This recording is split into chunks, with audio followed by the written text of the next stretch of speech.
Hello and welcome, this is Istiaq. তো আজকে আমরা আলোচনা করব 5টা এমসিকিউ প্রশ্ন নিয়ে গতিবিদ্যা। তো এই এমসিকিউগুলো আমি আমাদের যে ফেসবুকে যে গ্রুপ আছে ওই গ্রুপে আমি পরীক্ষা আকারে গুগল ফর্মে পরীক্ষা আকারে প্রকাশ করছিলাম। তো আপনারা যারা পরীক্ষাটা দেননি বা আমাদের গ্রুপে যুক্ত নন, তারা ডেসক্রিপশন বক্সে আমি পরীক্ষার লিঙ্কটা দিয়ে দেবো। আপনারা আগে পরীক্ষাটা দিয়ে আসতে পারেন, তাতে আপনাদের অবশ্যই উপকার হবে আমি আশা করি।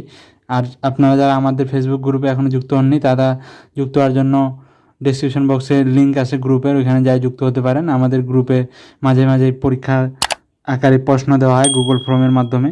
আর দয়া করি আপনারা আপনাদের ফ্রেন্ড লিস্টে যারা 2021 এইচএসসি 2021 ব্যাচের ছাত্র বা ছাত্রী আছে তাদেরকে ইনভাইট করবেন। আশা করি ইনভাইট করে আমার উপকার করবেন। তো ওই 5টা প্রশ্নের প্রথম প্রশ্ন আমরা আজকে শুরু করি। তো প্রথম প্রশ্নে দেখেন, এখানে বলছে এ বিন্দু থেকে একটি বস্তু ঘড়ির কাঁটার বিপরীতে চিত্রে দেখানো পথে চলা শুরু করলো। মানে এ বিন্দু থেকে একটা বস্তু ঘড়ির কাঁটার বিপরীতে চিত্রে দেখানো পথে চলা শুরু করলো। পি বস্তুটি চলার পথের সমীকরণ, মানে এই পথটার সমীকরণ হলো এস ইকুয়াল টি কিউব প্লাস 5। তো এখানে এস হলো মিটারে আর টি হলো সেকেন্ডে প্রকাশিত আছে। তো পথটির ব্যাসার্ধ, মানে এখান থেকে যদি ব্যাসার্ধ যদি 20 মিটার হয়, তাহলে 2 সেকেন্ড পরে পি বস্তুটির ত্বরণ কত। তো তো এখানে ত্বরণ বের করার জন্য আমাদেরকে কি করতে হবে? তো আমরা কি জানি, একটা বৃত্তাকার পথে যখন একটা কোনো বস্তু চলে তখন তার মধ্যে কয়টা ত্বরণ থাকে? 2টা ত্বরণ থাকে। একটা হলো আপনার হলো সে এসি, মানে হলো সেন্ট্রিপিটাল এক্সিলারেশন, আর একটা হচ্ছে আপনাদের ট্যানজেনশিয়াল এক্সিলারেশন, মানে যেটা স্পর্শক বরাবর। তো এটা হলো মনে করেন এটি, মানে ট্যানজেনশিয়াল এক্সিলারেশন, আর আপনার কেন্দ্র বরাবর একটা ক্রিয়া করবে যেটা হলো সেন্ট্রিফেটাল, যার জন্য বস্তুটা বৃত্তাকার পথে ঘুরবে। তো এটা হলো আপনার এসি। তো আমাদের লব্ধি ত্বরণ কত হয়? এ ইকুয়াল, যেহেতু দুইটা 90 ডিগ্রি কোণে ক্রিয়া করে, A equal A T square plus A C square. তো আমাদের এখানে ত্বরণের 2 সেকেন্ড পর পি বস্তুটা ত্বরণ বের করার জন্য প্রথমে একটা টেনজেন্সিয়াল ত্বরণ বের করতে হবে আর একটা সেন্ট্রিপিটাল ত্বরণ বের করতে হবে। দেন আমরা দুইটার লব্ধি বের করব, লব্ধি বের করে আমরা পি বস্তুটির ত্বরণ পাবো। তো আমরা এক এক করে শুরু করি। তো আমরা টেনজেন্সিয়াল ত্বরণ ইকুয়াল কি জানি?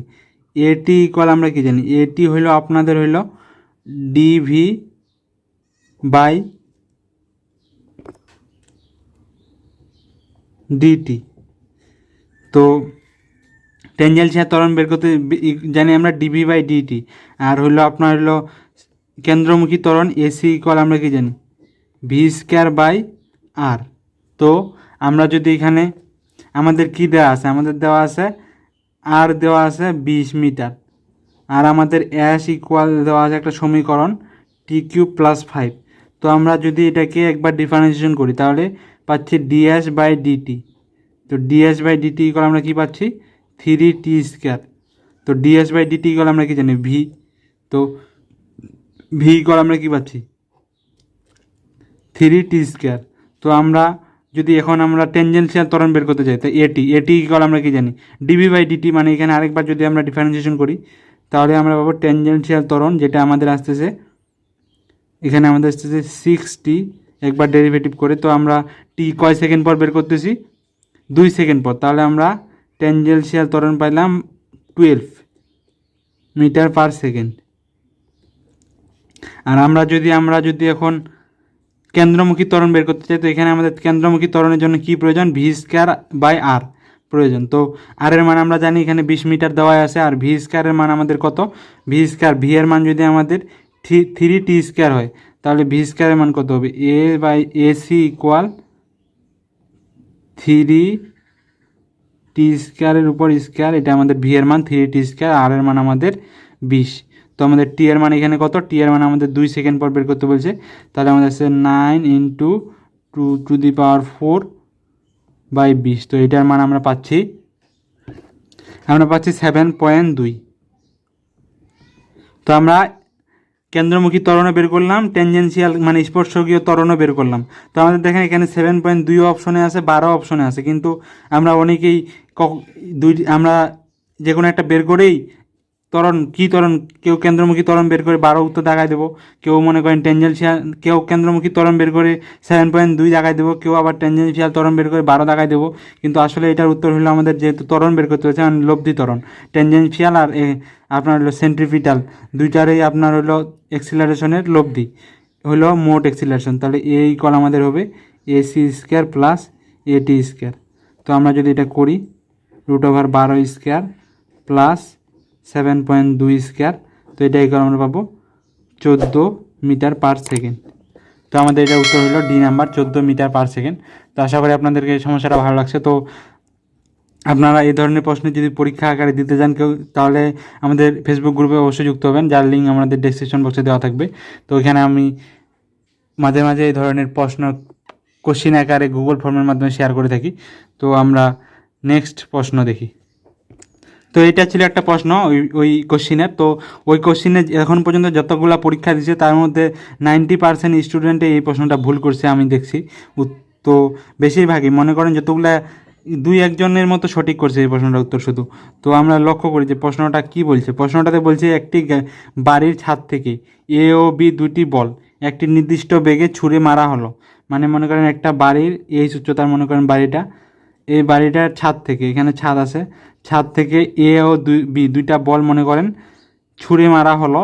তো এ বলটি সোজা উপরের দিকে, এ বলটা মারছে সোজা উপরের দিকে, আর হলো আপনার বি বলটি সোজা নিচের দিকে, আর বি বলটি সোজা নিচের দিকে। তো যদি এখানে কিন্তু বলেন দেখেন A ও B দুটি বল একটি নির্দিষ্ট বেগে, মানে ইনিশিয়ালি তারা একই বেগে নিক্ষেপ করা হয়েছে। তো একই বেগে নিক্ষেপ করা হয়েছে, এখানে মনে করেন এটাকেও V0 বেগে আর বিটাকেও V0 বেগে, একেও নিক্ষেপ করা হয়েছে V0 বেগে, বিকেও V0 বেগে। প্রথমে ইনিশিয়ালি একটা নির্দিষ্ট বেগে নিক্ষেপ করা হয়েছে, একটা উপরের দিকে, এটাকে উপরের দিকে, বিটাকে নিচের দিকে। তো A ও B যখন ভূমিতে আঘাত করবে, এটা যদি ভূমি হয়, এখানে যখন আঘাত করবে, তো A আঘাত করবে VA বেগে আর B আঘাত করবে VB বেগে। তাহলে নিচের কোনটি সঠিক? এখানে যখন ভূমিতে আঘাত করবে তখন কোনটি সঠিক? VBর মান বড় এর থেকে হবে, বা VA আর VB সমান হবে, বা VA বড় হবে VB থেকে, না দুইটারে ভেলোসিটি বেগ, ভূমিতে আঘাত করা বেগ তাদের ভরের উপর নির্ভর করবে? তো আমরা দেখি আমরা এটা কীভাবে সমাধান করতে পারি। আমরা যদি একটু চিন্তা করি, দেখেন এই উচ্চতা থেকে এখানে কিন্তু নিক্ষেপ করা হয়েছে ভি এর জন্য। আমরা যদি চিন্তা করি, তো V0 বেগে একে উপরের দিকে নিক্ষেপ করা হয়েছে মনে করেন, তো এই উচ্চতা ছিল। তো আমরা এখানে যদি শক্তির সংরক্ষণশীলতা অ্যাপ্লাই করি, তাহলে প্রথমে যখন এই উচ্চতা ছিল, তো এই তখন ছিল mgh স্থিতিশক্তি, সাথে ছিল একটা গতিশক্তি m½ V0 স্কোয়ার। আর যখন ভূমিতে আঘাত করলো তখন কোনো স্থিতিশক্তি নাই, শুধু কিছু আছে, একটা গতিশক্তি আছে, যে গতিশক্তি কি, যেহেতু এ বস্তু mVA স্কোয়ার, ½ mVA স্কোয়ার। তো এর যেহেতু হিসাব করতেছি, তো আমরা এখানে m কাটতে পারি, m কাটতে পারি, m কাটতে পারি। তো আমরা কি পাচ্ছি? VA স্কোয়ার ইকুয়াল পাচ্ছি ½ VA স্কোয়ার ইকুয়াল পাচ্ছি আমরা ½ VA স্কোয়ার পাচ্ছি ইকুয়াল হইলো পাচ্ছি আমরা ½ V0 স্কোয়ার প্লাস GH। তো আমরা ভি এর ক্ষেত্রে এটা পাইলাম, ভি এর ক্ষেত্রে আমরা কি পাইলাম? ½ VA square equal ½ V0 square GH। এটা পাইলাম আমরা এ বস্তুর ক্ষেত্রে শক্তির সংরক্ষণশীলতা সূত্র অ্যাপ্লাই করি। এটা যদি আমরা 1 নং ধরি। এখন আমরা বি বস্তুটার কথা যদি চিন্তা করি, তো বি বস্তুটাও এই উচ্চতায় একই বেগে, একটি নির্দিষ্ট বেগে, বি বস্তুটাও V0 বেগে, ওটা ছিল উপরের দিকে নিক্ষেপ করা হয়েছিল, এটা নিচের দিকে নিক্ষেপ করা হয়েছে, এটা হলো আপনার VB বেগে ভূমিতে আঘাত করছে। তো এটাও আমাদের ইনিশিয়ালি mgh উচ্চতায় ছিল, আর নিক্ষেপ করছি আমরা ½ V0 স্কোয়ার বেগে, আর ভূমিতে এসে স্থিতিশক্তি 0 হয়ে গেছে, আর গতিশক্তি হয়ে গেছে ½ mVB স্কোয়ার, যেহেতু এটা ভিবি বস্তু। তো আমরা এটা হলো m কাটতে পারি, তাহলে আমরা VB স্কোয়ার ইকুয়াল পাই ½ V0 স্কোয়ার প্লাস GH। তো আমরা যদি এখন 1 নং ভাগ 2 নং করি, তাহলে আমরা কি পাবো? তাহলে আমরা পাবো VA square equal VB square equal 1। তো আমাদের তাহলে কী হচ্ছে? VA ইকুয়াল VB হচ্ছে। তো এটা আমি বিস্তারিত ব্যাখ্যা করে বললাম যে কিভাবে আমাদের একই হবে। অনেকে কেউ দেখাচ্ছেন B বড় হবে, কেউ দেখাচ্ছেন A বড় হবে। তো আসলে সে দুইটার বেগ ভূমিতে আঘাত করার সময় একই হবে। তো কীভাবে একই হবে এটা আমি দেখাইলাম ব্যাখ্যা করে।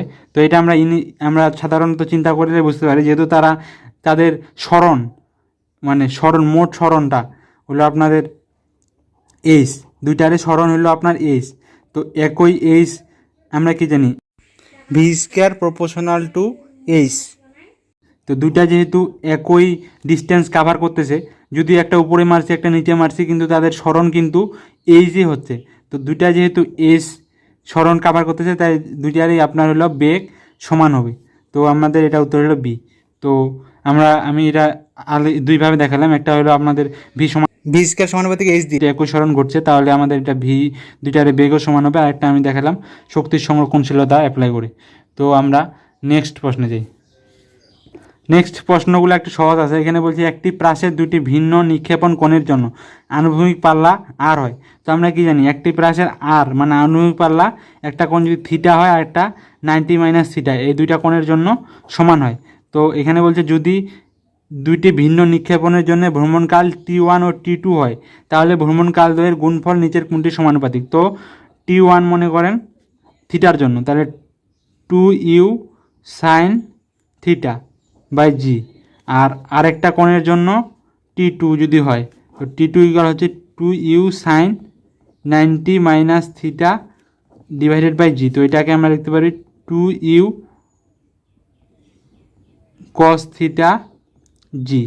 তো এখানে বলছে ভ্রমণকালের গুণফল মানে T1 ইন্টু T2 ইকুয়াল আমরা কি পাচ্ছি, আমরা পাচ্ছি 4u square sine theta cos theta divided by g square, এটাই তো পাচ্ছি আমরা। তো এখানে যদি আমরা একটু দেখি T1 T2 ইকুয়াল আমরা লিখতে পারি, এখানে একটা জি বের করে নিলাম, এখানে একটা 2 বের করে নিলাম। তো আমরা এটা ইকুয়াল লিখতে পারি u square sine 2 theta by g. তো T1 T2 equal half 2 by g into আমরা কি পাচ্ছি আর। তো এখানে দেখেন 2 আর জি, 2 বাই জি এটা একটা ধ্রুবক। তো আমরা লিখতে পারি T1 T2 সমানুপাতিক আর। তো এই যে ভ্রমণকালের গুণফল আর এর সমানুপাতিক হবে। তো এই উত্তর। তো এটা খুব সহজ একটা প্রশ্ন ছিল। তো আমাদের এখানে একটা বেসিক যে আর আমরা দুইটা কোণের জন্য পাই, একটা যে থিটা, একটা 90 - থিটার জন্য। তো এইটা হলো আমাদের এই প্রশ্নের উত্তর। খুব সহজ একটা প্রশ্ন ছিল। তো আমরা নেক্সট প্রশ্ন দেখি। তো এখানে একটা প্রশ্ন বলছে একটি কণার আদিবেগ 3i প্লাস 4j এবং ত্বরণ 0.4i প্লাস 0.3j হলে 10 সেকেন্ড পর কণাটির বেগ কত হবে। তো আমরা যদি বের করি, আমরা অনেকে কী মনে করেন ইউ ইকুয়াল দেওয়া আছে 3i প্লাস 4j, আর হলো এ ইকুয়াল দেওয়া আছে 0.4i প্লাস 0.3j। তো আমরা এটা অনেকে কী করি, এটার প্রথমে মান বের করে নিই। তো এটার মান আমরা পাবো 5, আর এটার মান যদি আমরা বের করি তাহলে পাবো 0.5। তো আমরা এরপরে কী করি, আমরা ফেলাই u equal v equal u plus at. তো এর মান আমাদের হচ্ছে 5, আর হইলো আমাদের ইউ এর মান 5, এর মান 0.5, আর আমাদের বলছে 10 সেকেন্ড পর। তো আমাদের এটা উত্তর কত আসছে, 5 + 5 ইকুয়াল 10 ইউনিটস। তো আমরা কি দেখাবো, 10 ইউনিটস। কিন্তু আমাদের এই প্রশ্নের উত্তর কিন্তু 10 ইউনিটস না, 10 ইউনিটস এটা কিন্তু ভুল উত্তর। কারণ এখানে দেখেন, এখানে আমাদের এখানে যদি আমরা স্থানাঙ্ক দিয়ে দেখি, তো এখানে আমাদের বিন্দুটা, আমাদের বেগটা কিন্তু দুইটা উপাংশ আছে, একটা এক্স অক্ষ বরাবর, একটা ওয়াই অক্ষ বরাবর। তো আমরা এটা কিন্তু আমাদের কোণের একটা সম্পর্ক আছে এখানে যখন আমরা হিসাব করব। তাই আমরা এইভাবে এগুলো হিসাব করব না, আমাদের হিসাব করতে হবে এই সূত্রে অ্যাপ্লাই করতে হবে, এই সূত্রে ভেক্টরও অ্যাপ্লাই করতে হবে। তো আমরা ভি ভেক্টর ইকুয়াল লিখতে পারি u vector plus a vector into t. তো আমরা এখানে ইউ এর মান আমাদের দেওয়া আছে 3i প্লাস 4j, আর আমাদের টি আছে 10, আর আমাদের এ আছে 0.4i প্লাস 0.3j। তো আমরা যদি ক্যালকুলেশন করি তাহলে পাই 7i প্লাস 7j। তো আমাদের দেখেন ভি প্রাইম, এখন আমাদের এটার মান বের করবো আমরা, তাহলে এটা হবে 7√2 ইউনিটস। তো আমরা এটা নিয়ে এইভাবে কখনোই করবো না, কারণ এখানে যেহেতু ভেক্টর রূপে আছে, এখানে একটা কোণের ব্যাপার আছে, তো আমরা এটা লিনিয়ার হয়ে যাচ্ছে আমাদের এটাতে আমরা শুধু মানটা নিচ্ছি, কোণটা আমরা হিসাব করতেছি না, তাই আমরা এইভাবে এটা করব না। আমাদের আগে আমরা বের করব ভেক্টর রূপেই, তারপরে এর মানটা বের করব। তো আমাদের এটা উত্তর হলো 7√2। তো আমরা অনেকে 10 দাগায় দিতে পারি এভাবে হিসাব করে, কিন্তু এভাবে আমরা হিসাব করব না। আমরা যেহেতু আমাদের এখানে শুধু মান নিচ্ছি, এখানে আসলে একটা ভেক্টর রূপে আছে, তো আমরা তাই ভেক্টর রূপে হিসাব করব 7√2। তো আমাদের এরপরে শেষ প্রশ্ন। তো এখানে শেষ প্রশ্নে বলছে কি, একটি গাড়ি 50 কিলোমিটার/আওয়ার বেগে চলাকালীন ব্রেক করে সর্বনিম্ন 6 মিটার দূরে গিয়ে থামাতে পারে। যদি ওই গাড়িটি 100 কিলোমিটার/আওয়ার বেগে চলা শুরু করে, তাহলে ব্রেক করে সর্বনিম্ন কত দূরত্বের মধ্যে থামতে পারবে? তো সর্বনিম্ন দূরত্ব মানে সর্বনিম্ন 6 মিটার দূরত্বে থামতে পারে যখন 50 কিলোমিটার বেগে একটা গাড়ি চলে।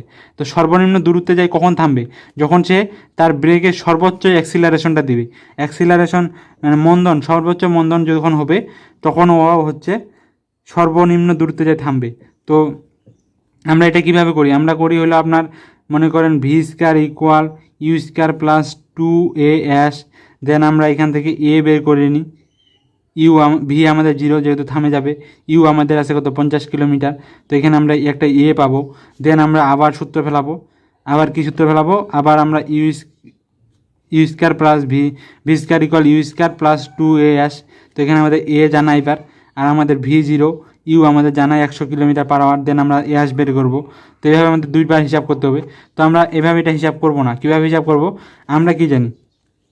আমরা জানি v² সমানুপাতিক as। যখন মনে করেন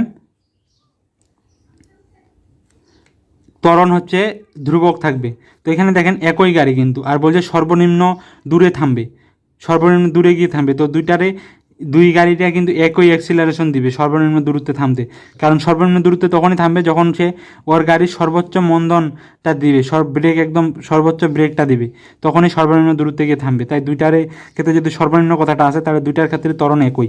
তো আমরা যদি এখানে দেখি আমাদের, তাহলে এস কী হবে? এস হবে kv²।